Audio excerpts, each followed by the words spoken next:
Imagine two patients receive the exact same CPT code, the same doctor, the same diagnosis, the same treatment, but one claim gets paid, the other gets denied. Why? Was the CPT code wrong? No. Was the ICD-10 diagnosis incorrect? No. Was the provider out of network? No. The only difference was a tiny two-digit number, just two digits, and those two digits completely changed how the insurance company processed the claim. That tiny number is called the place of service or POS. If you're preparing for a medical billing interview, learning AR calling, or handling claim denials, this is one concept you absolutely cannot ignore. Because many beginners spend hours reviewing CPT codes, ICD-10 codes, modifiers, authorizations, and eligibility, while completely overlooking one field that can quietly cause payment delays, denials, or incorrect reimbursement. So stay with me until the end of this video, because after this lesson, you'll know exactly what place of service means, why insurance companies care so much about it, where to find it on a claim, and how experienced AR callers use it during denial analysis. Let's begin. What exactly is place of service? Place of service, commonly called POS, is a two-digit code that tells the insurance company where the healthcare service was actually performed. Notice something important. It does not describe what treatment was performed. The CPT code already tells that story. It does not explain why the treatment was performed. The diagnosis code explains that. Instead, POS answers one simple question: where did the patient receive this service? That location matters because insurance companies often have different payment rules depending on where the service was provided. Now let's understand place of service with a real world example. Imagine Dr. Smith performs a minor surgical procedure. As a scenario 1, the procedure is performed in the physician's office. The claim uses POS 11 code for office. Scenario 2, the exact same procedure performed with the same physician for the same patient condition, but this time it is performed in the hospital in the outpatient department.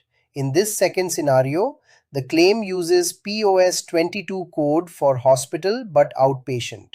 You can see in this second scenario, nothing changed about the medical procedure itself, but the location changed only. And because the location changed, the reimbursement calculation, billing rules, and even documentation requirements may also change. That is why insurance companies ask for the place of service on every professional claim. Now let's answer another interview question. Where do we find the place of service on the CMS 1500 claim form? The answer is simple. Look at box 24B. Every service line has its own box 24B. This is where the billing team enters the two-digit POS code for that specific service. Remember something many beginners miss. A single claim can contain multiple service lines. Each line can have its own place of service if appropriate. That is why experienced AR callers don't just glance at the claim. They review each service line carefully whenever a denial mentions place of service, incorrect billing, or reimbursement discrepancies. There are some examples of place of services. POS 11 for office visit. When the patient receives services in the physician's office, we use the POS 11 code in physician billing CMS 1500 form. In box 24B, POS 22 for hospital but outpatient. We use POS 22 when a patient receives services in the outpatient department of a hospital without being admitted. POS 21 for inpatient hospital. We use POS 21 when the patient has been formally admitted and receives services while hospitalized. POS 23 for emergency room service. We use POS 23 when the patient receives emergency medical treatment in the hospital emergency department.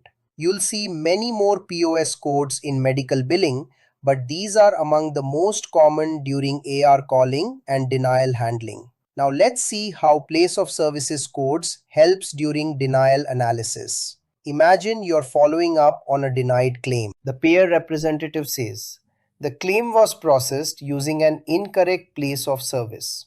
An inexperienced AR caller may immediately assume the payer made a mistake. An experienced AR caller thinks differently.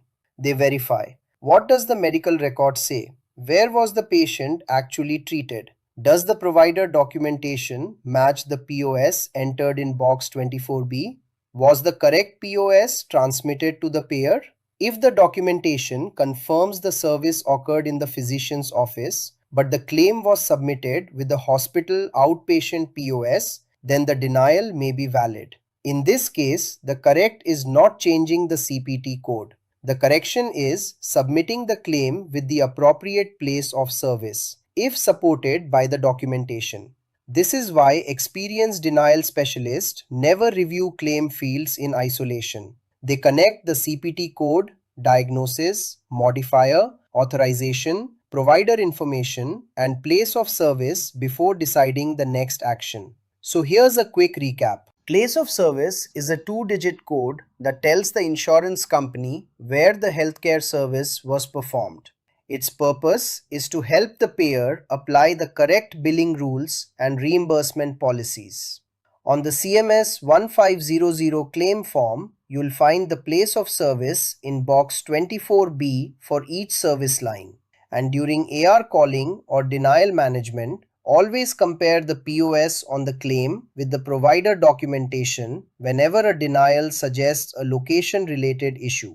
If you found this video helpful, give it a thumbs up and share it with someone preparing for a medical billing interview. Don't forget to subscribe to my YouTube channel and turn on the notification bell. Your support motivates me to create more helpful videos for you. Thanks for watching, and I'll see you in the next video.